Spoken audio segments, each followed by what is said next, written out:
In this episode, I talk about what metrics to use to measure success.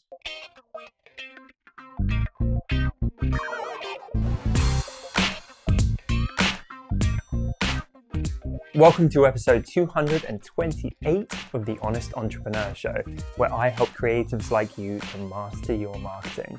My name's Tom Ross, and let's get into it. Fun fact for today, guys, I am playing with the brevity of this show. I know it's already super short, and I think I used to, in my mind, be like, well, if I don't pad it out to at least 4 or 5 minutes, it's going to feel insubstantial. But to be honest, quite often I can give you an answer in like 60 seconds, 120 seconds. So I'm going to be doing more of that.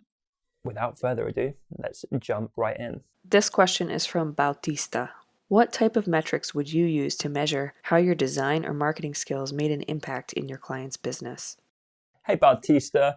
Kind of the same as what I use for myself, to be honest. I think people overcomplicate this.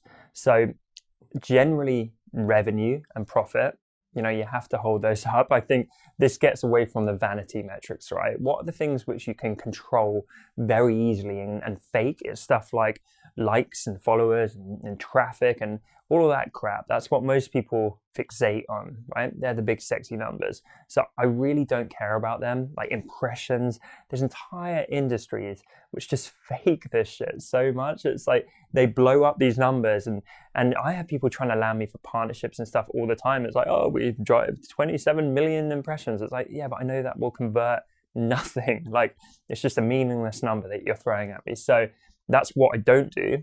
As I say, what I do it's like, I drive them cold, hard cash. When I used to work for my clients, I'd be like, I'm going to implement a website redesign because that was my jam.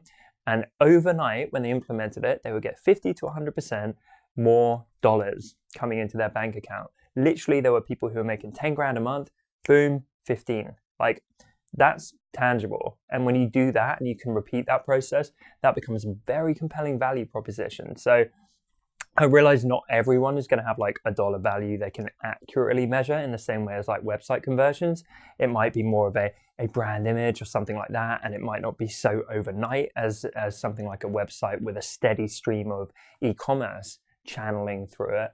But I think you should be able to see an impact, because if I had this whole like rebrand and redesign and my business didn't move at all, then I'd feel pretty disheartened. So revenue and profit. And the other one is like that more not quantitative, qualitative data, which is that ear to the street kind of feedback. Like what are people actually saying? Because again, that matters more to me than just like, oh, we got some impressions or this many likes on Instagram. Again, you can game that. Anyone can put out some clickbaity kind of content that's going to get a lot of double taps, but not a lot of actual care from your audience or actual sales. So revenue, profit, and then real feedback.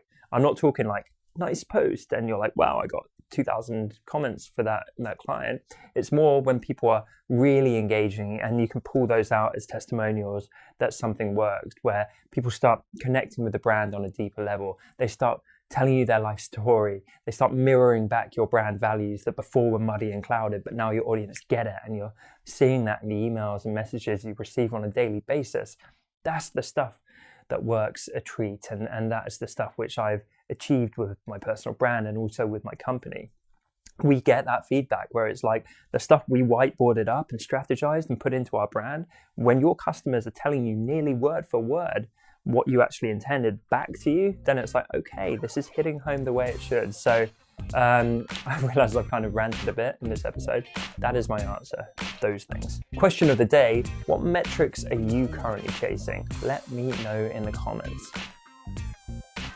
Hey YouTube person, this is definitely not staged at all.